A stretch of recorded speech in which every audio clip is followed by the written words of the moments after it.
आप ये बताइए कि आप लोग उसमें 17 दिन तक फंसे थे और निकलने में आपको कितना समय लगा था? निकालने में तो 30 मिनट से कम ही समय में निकल कैसे गए। 30 मिनट में कैसे निकला? 30 का जो संपर्क था बाहरी दुनिया से कितने दिनों तक टूटा हुआ था बिल्कुल? 24 घंटा 24 घंटा के बाद संपर्क हो गया। 24 घंटा में आप क्या महसूस किए थे? 24 घंटा खाना वाना में आप लोगों को क्या मिलता था? शुरुआती दिनों में वही सूखा खाना डॉक्टर के अकॉर्डिंग कि भाई ऐसा खाना ऐसा जीना है। और उसके बाद जब पाइप हुआ तो जब अनाज देखा लड़के लोगों ने तो रोने लगे, मैंने रोना नहीं है। हाँ। जब बाहर थे तब इनको हाँ। टीवी में देखे थी? हाँ, क्या देखी थी टीवी में? टनल के अंदर फंस गए। तो कैसा तुम्हें लग रहा था? मम्मी बोली रोना मत। अभी ऐसा माहौल नहीं ना हुआ कि जैसे भगदड़ मच गया हो, लोगों में डर पैदा हो गया हो? हाँ, ये माहौल हुआ था लास्ट में, निकलने के टाइम में ये माहौल हुआ। नमस्कार दोस्तों, आज मैं आया हूँ सोनू शाह के पास और ये वही सोनू शाह जी हैं जो कि उत्तराखंड के एक टनल में फंसे हुए थे 17 दिन तक। 17 दिन का इनका जो सफ़र था कैसा था, यही जानने के लिए हम लोग आए हैं। क्योंकि इनके घर वाले, जैसे हम इनके मम्मी से हम लोग बात किए तो वो लोग बोल रहे थे कि हम लोग को तो उम्मीद ही नहीं था कि मेरा लड़का दोबारा आएगा, मगर ये सही सलामत यहाँ पे आ गए हैं और हमारे सामने ये खड़े हैं। तो इनसे जानना चाहेंगे कि वो जो मुश्किल का समय था कैसे गुजरा 17 दिन। सोनू जी, स्वागत है आपका हमारे चैनल जी पर। नमस्कार। आप बताइए, जो टनल जाम हुआ था, जैसे रास्ता बंद हुआ था, ये कैसे हो गया था? दीपावली की सुबह थी, प्राकृतिक आपदा कहें या मिस्टेक। तो जब हम लोग उधर से काम ख़त्म करके गए तो देख रहे हैं कि टनल गिर रहा है। टनल गिरने के बाद हम लोगों ने लड़के लोग को बोला कि आप लोग पीछे हटिए, जितना इसको लेना गिरना है उतना तो गिरबे करेगा, इसको जो होगा तो होबे करेगा, लेकिन हिम्मत नहीं हारना है, हम लोग पीछे चलिए। पाइपलाइन को हम लोगों ने बोला कि जाकर रिंच उंच लेके आओ, पाइपलाइन को खोलना है, क्योंकि पाइप ही एक ऐसा उसमें साधन है कि अगर एस्केप टनल ना हो तो उसमें ऐसा एक साधन है पाइपलाइन का जिससे हम लोगों को ऑक्सीजन मिलेगा। तो हम लोगों ने पाइपलाइन खोला, उसमें मैसेज डाला, उसके बाद हम लोगों ने पंप चालू किया, बाहर पानी के जरिए मैसेज फेंका, तो 24 घंटे के अंदर वो मैसेज उन लोगों को प्राप्त हुआ, बाहरी दुनिया से संपर्क हुआ। फिर बाद में उसी पाइपलाइन के द्वारा हम लोगों से बातचीत होने लगा तो ऑक्सीजन उन्होंने प्रोवाइड किया। उसके बाद वही जीवन और मौत का सिलसिला चला। अच्छा, ये जो टनल बना था तो टनल के ऊपर से क्या उसका कोई ढलाई वलाई नहीं होता है क्या? ऊपर से खाली रहता है? नहीं, टनल जो है ना, जहाँ पे अगर वहाँ पे जियोलॉजिस्ट टीम है जो पत्थर की माप करने वाले जो वैज्ञानिक होते हैं, वहाँ पे वो मापते हैं। और जिंदा पहाड़ है हमारा उत्तराखंड का, तो उन्होंने माप के बोला था कि ये थोड़ा-सा डिफ़िकल्ट है, इसको काम नहीं करना है। तो वहाँ पे काम रोक दिया गया था। करीबन आज से नहीं, करीबन 4 से साढ़े 4 साल पहले से काम रोक दिया गया था वहाँ पे। और ऐसा इनिशियल मोमेंट कोई हुआ नहीं था। वहाँ पे 1 दिन पहले जानने में आया, जब हम लोग बाहर निकले तो बोला कि 1 दिन पहले वहाँ पे भूकंप आया था। और वहाँ से लेके करीबन 2 किलोमीटर जहाँ से गिरा था, वहाँ से अंदर 2 किलोमीटर पूरा कंक्रीट हो गया था। तो हम लोग को ये विश्वास ही नहीं था कि वहाँ से टनल गिर सकता है। मतलब जबकि वैज्ञानिक हम लोग को पहले ही बता दिया था कि यह मुश्किल हाँ, है। तो उनके कहे अनुसार हम लोगों ने वहाँ पे काम रोक दिया था, मैनेजमेंट ने काम रोक दिया था, वहाँ पे कोई मूवमेंट नहीं हो रहा था। लेकिन दिवाली का दिन था, हम लोग सोचे काम खत्म करके जाएँ। उसके बाद अब प्राकृतिक आपदा कहें, वो गिर चुका था, अब करें तो करें क्या? तो इसके लिए हम लोगों ने पाइपलाइन खोला, वहाँ से मैसेज भेजा, मैसेज भेजने के बाद बाहरी दुनिया से संपर्क हुआ, ऑक्सीजन आया, थोड़ा बहुत खाना-वाना आने लगा, उसके बाद बचाव कार्य चालू हुआ। लगभग आप लोग का जो संपर्क था बाहरी दुनिया से कितने दिनों तक टूटा हुआ था बिल्कुल? 24 घंटा 24 घंटा के बाद संपर्क हो गया। 24 घंटा में आप क्या महसूस किए थे? 24 घंटा में बस नए लड़कों को समझाना था। अगर 24 घंटा के बाद अगर संपर्क नहीं होता तो कुछ सिचुएशन कुछ और होता। लेकिन ऐसा कुछ होने वाला नहीं था। मालूम है कि अगर एक प्रोजेक्ट चलता है तो बाहरी अब जो उस लाइन में नहीं है, अब घर वाले हैं, उनको तो ये समझाना मुश्किल होगा। लेकिन हम सब जानते हैं कि अगर पूरा कोलैप्स करे, पूरा पहाड़ धँसे तब जाके कुछ हो सकता है, या काम के जहाँ हम लोग काम हो रहा है, वहाँ पे भूकंप आए या किसी। ये भी सुनने में आया था कि जो काम का लास्ट छोर था वहाँ पे थोड़ा सा ही काम बचा था। हाँ, हाँ, एकदम 200-300 मीटर काम था। तो हम लोग आप का लोग से संपर्क करने के लिए 17 दिन का समय लग गया। उधर से अगर संपर्क किया जाता तो पहले हो जाता ना। 6 महीना लगता है। 6 महीना लग जाता क्या? 300 मीटर बहुत होता है ना, ये 60 मीटर था, वो 300 मीटर था। हम लोग का प्लान ये था ना कि पहले हम लोग ब्रेक थ्रू होगा, तो अगर ये कुछ होता भी है तो बाहर से आदमी निकल जाएगा, गाड़ी-वाड़ी सब रहेगा। लेकिन बैड लक है हमारे लिए भी, कंपनी के लिए और देश के लिए भी, कि हम लोग वहाँ से फँस गए। हाँ, ये तो बात सही है। आप लोग काफ़ी मुश्किल का जो दौर है देखे हैं और आपको नया एक जीवन मिला है। अभी आपको कैसा लग रहा है? अच्छा है, नया जीवन मिला, सब चीज़, सब लोग खुश हैं। वैसे मैं सुना हूँ कि आप लोगों को सरकारी कुछ सहायता मिला है, क्या क्या मिला है, किस किस राज्य से मिला है? हमारे राज्य से तो अभी कुछ सरकारी सुविधा नहीं मिली है, बाकी राज्यों की तो सरकारें उन वर्करों की लाइफ बनाती है। क्या क्या मिला है? सुनने में आया झारखंड में तो उनको नौकरी दिया जा रहा है, उड़ीसा में भी, लेकिन हमारे यहाँ से तो अभी कोई सुगबुगाहटे नहीं है कि हम लोग है भी कि नहीं है इस राज्य और में। इस पे राजनीति काफी हुआ था, उस पे तो लोग चले गए थे, मगर आप लोग को रोजगार का जब बात आया तो कोई सहायता नहीं है क्या? अब ये सरकार की, हम लोग की, यहाँ के लोगों की बदनसीबी कहें कि हम लोग, जबकि एज ए सीनियर पर्सन हम ही लोग वहाँ में जो बिहार के थे वहीं 5 आदमी थे जिन्होंने सबको संभाल के रखा, सब चीज़ करके रखा है। तो आप कितने दिन पुराना है उस कंपनी में? 10 साल हो गया कंपनी में। अच्छा, तो आपको तो सारा चीज पता होगा कि हाँ ये चीज हो सकता है ना? ना, जैसे रॉ के हिसाब से होता है। अब 10 साल से हम लोग काम कर रहे थे, बाकी जगह तो आप लोगों ने कहीं सुना नहीं होगा, लेकिन अब ये आपदा हो गया तो हो गया, उसमें क्या कर सकते हैं। अब 10 साल से अच्छा था तो अच्छा था, आज खराब है तो थोड़ी खराब बोलेंगे, तो अच्छा है, हो गया, काम में होता रहता है सब। आपको मतलब अपने परिवार से बात होता था, जैसे आपकी बेटी इनसे हाँ, 10 रोज बाद सबसे बात होने लगा। वहाँ से एसडीआरपी टीम जो माइक लगाई था न, जी। वो माइक के जरिए सब लोगों से बातचीत होते लगा। खासकर जब ये बात हमारे साले लोगों को पता चली, जो बड़ा साला है हमारा, सबसे प्रिय साला है, उसको पता चली, वो दौड़ते हुए गया। लड़का है, पैनिक हो जाना है तो, लेकिन हम लोग समझाए कि हम लोग ठीक है, तुम रोना वोना मत। उसके बाद मैं इनकी अपनी वाइफ से बात किया, घर पे बात किया, इनसे बात किया, सबसे बात किया वहाँ से। सबको ढाढ़स दिलाया कि भाई सब सही है। खाना वाना में आप लोगों को क्या मिलता था? शुरुआती दिनों में वही सूखा खाना, डॉक्टर के अकॉर्डिंग कि भाई ऐसा खाना, ऐसा जीना है। और उसके बाद जब पाइप हुआ तो जब अनाज देखा लड़के लोगों ने तो रोने लगे। मैंने रोना नहीं है, इतना दिन नहीं रो तो आज क्यों रो रहे हैं, खाना आ गया तो मतलब कि तुम हम लोग बाहर चले जाएंगे। और सब हंस के रहो। तो आप वीडियो फुटेज देखे होंगे।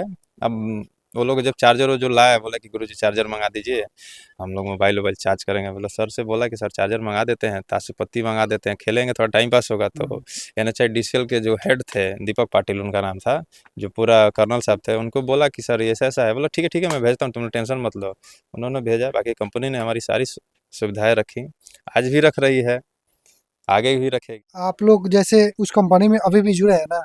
हाँ हाँ, हम जुड़े हैं, परिवार कौन छोड़ फिर सकता कब है। जाना है आपको वहाँ पे? अब ये परिवार छोड़ेगा तो परिवार के पास जाएंगे। अभी तो जाने में भी डर लगेगा उस गुफा में। डर तो नहीं लगेगा, उतना हिम्मत है। जब वो डर नहीं लगा तो फिर यहाँ से जाने में क्या डर है। लेकिन वही है कि इनका डर खत्म हो जाए फिलहाल। पापा से बात होता था हाँ जब बाहर थे तब? उनको हाँ टीवी में देखी थी? हाँ। क्या देखी थी टीवी में? टनल के अंदर फंस गए हैं। तो कैसा तुम्हें लग रहा था? मम्मी बोली रोना मत। अच्छा, कितना बच्चे आपके? ये एक बेटी है। अच्छा, एक ही होती है, तो फिर तो इसे और लग रहा होगा, जी जी जी। है ना? और पढ़ाई अगर बंद बा का तो और एक ये जब भी पापा ना और बोले हम स्कूल और जाए। एक ये भी समस्या है कि खाली आश्वासन और ये दिया जा रहा है। मेरी ही नहीं, आज मैं फंसा हूँ। ये जहाँ मेरा ससुराल है, इसमें भी बहुत सारे लोग हैं, बहुत सारे वर्कर मजदूर है। जहाँ मेरा घर है वो है, जहाँ पूरे बिहार की मैं बात करता हूँ, मैं अकेले बात नहीं कर रहा हूँ अच्छा, कि ये सुनने में आ रहा है कि आप लोग सीनियर थे, 41 आदमी शायद फंसे थे उसमें। उसमें कितने लोग सीनियर थे? एक तो आप थे और एक हम थे, एक हमारे फोरमैन सवा सर थे, मेरा दोस्त सुशील वो था सीनियर, एक खिसकू है जो हमारे बिहार के हैं, वो सीनियर ऑपरेटर थे। और उसके बाद गबर सिंह नेगी जो उत्तराखंड के वो सीनियर थे। यही 5 जन हम लोग सीनियर थे। और बाकी जो वर्कर थे वो अपने डिपार्टमेंट में सब जो कंस्ट्रक्शन के थे, ठेकेदार की तरफ से वो भी थे। लेकिन उनका भी हिम्मत का दाद देना पड़ा कि जैसा हम लोगों ने बोला, चाहे वो लोग जैसे हम हमको बोले, उस हिसाब से हम लोग रहे, एक टीम बना के रहे। और टीम बना के रहने में, सबका साथ देने में तो बहुत कुछ बाधाएं पार हो जाती है, जैसे पार हुआ। अच्छा, आप लोग को ऑक्सीजन का कमी में नहीं होता था? हवा तो आता नहीं होगा, तो हवा कितने दिन? स्टार्टिंग दिन 24 घंटा के लिए, 24 क्या, 3 दिन 4 दिन के लिए ऑक्सीजन था। लेकिन जब कंटिन्यू बाहर से कंप्रेसर से हवा भेजना चालू हुआ, तब तो ऑक्सीजन की मात्रा बहुत थी। बस वही था कि थोड़ा सा खाने पीने में थोड़ा शरीर में कमजोरी आने लगी। तो कंपनी ने अथक प्रयास किया। एक बार तो असफल रहे, फिर दूसरी बार में सफलता मिली, उसमें से लिक्विड खाना आने लगा। वो खाना जैसे देखा तो बड़े लड़के लोग रोने लगे। कोई बात नहीं, खाना आना था, कोई दिक्कत नहीं है। उसके बाद 3 टाइम खाना, सरकार से सख्त आदेश था कि 3 टाइम इन लोगों को खाना खाना एकदम जाना है। और वहाँ के बड़े बड़े अधिकारी, डॉक्टर, और खासकर वहाँ के मुख्यमंत्री श्री पुष्कर सिंह धामी जी से भी हमारी बात हुई। और सौभाग्य है कि प्रधानमंत्री जी से भी मेरी बात हुई। अच्छा, नरेंद्र मोदी जी जी। प्रधानमंत्री क्या बोले वो? बोले कि भाई आप लोग के हिम्मत के सलाम है, बाकी मीडिया के माध्यम से वीडियो क्लिप है, आप देख सकते हैं। सबको उन्होंने शुक्रिया धन्यवाद किया। बस यही है, अब जीवन मिला और उससे ज़्यादा क्या है। लेकिन ये सरकार, हम अपनी सरकार से यही कहना चाहते हैं कि भाई हम लोग भी इस देश के नागरिक हैं, आपके राज्य के लिए हम लोग आपको वोटिंग करते हैं, कम से कम हमारी लाज रखी होती कि वहाँ पे जाके कम से कम कोई एक हाय हेलो भी बोला होता तो कम से कम अच्छा रहता, नहीं तो हमारी जितनी बदनामी हुई हम ये बता नहीं सकते भाई। आज सबसे पिछड़ा हमारा बिहार ही है, जिसका कारण है रोजगार नहीं है बिहार में। ये तो साफ दर्शाता है साहब कि ये पिछड़ा है, क्योंकि वहाँ की सरकारें उन लोगों को ले जाने के लिए उतावला थी, और हम लोग की सरकार, हम लोग को तो कोई पता ही नहीं था कि हम लोग को तो लास्ट दिन पता चला कि ये बिहार के हैं, ये हम लोग को लेने के लिए आए हैं, ऐसी स्थिति थी। अभी यहाँ पे आप आए हैं तो कोई बिहार का मंत्री वंत्री आए कि नहीं आपसे मिलने के लिए? कोई नहीं, कल पता नहीं को बोले कि राज्यपाल की तरफ से आए थे गुलदस्ता देने के लिए, तो गुलदस्ता हम क्या करेंगे, हमारा गुलदस्ता तो ये है, ये सब लोग हैं हमारे गुलदस्ता, तुम्हारे गुलदस्ता लेके क्या करने के लिए आए, तो उनका इज्जत करना हमारा फर्ज था, आए गए, यही हो रहा है, आना है जाना है, और क्या है। आज हम लेमलाइट में है तो आना है, कल कोई और होगा, परसों कोई और होगा, उसके पास जाएंगे, यही चल रहा है इस राज्य में, और क्या है। चलिए ठीक है, ये इनको एक नया जीवन मिला है, सोनू जी है, और ये सोनू जी के ससुर है, ये उनकी लड़की है। तुम्हारा नाम क्या है बाबू? समय सा सौम्या। अच्छा, आपका नाम क्या है? मैं दुसूदन सा। आपको तो पता होगा कि ये जब इसमें फंसे थे तो आप लोगों को कैसा लग रहा था आपके घर में? मैंने क्या बताएं, बहुत बहुत बुरा लग रहा था। हम लोग सोचने पर मजबूर हो गए सर। न खाना अच्छा आप लग क्या रहा है था, आप? न अच्छा, हाँ बोलिए। न खाना अच्छा लग रहा था, न पानी अच्छा लग रहा था। सीधा लड़के की तरफ नजर था कि कब मेरा लड़का निकल जाए। आपकी लड़की कितनी है? मेरी लड़की 2 है। अच्छा, तो इनका जो शादी हुआ है ये वो बड़ी है कि छोटी है? बड़ी है, बड़ी है। चलिए, अगर जीवन समान ही है घर के, देखा जाए तो, है कि नहीं? क्या बोल रहे हैं आप? हम कुछ नहीं बोल रहे हैं, वही बोल रहे हैं कि समस्या ऐसा हो गया था कि खाना अंदर नहीं जा रहा था।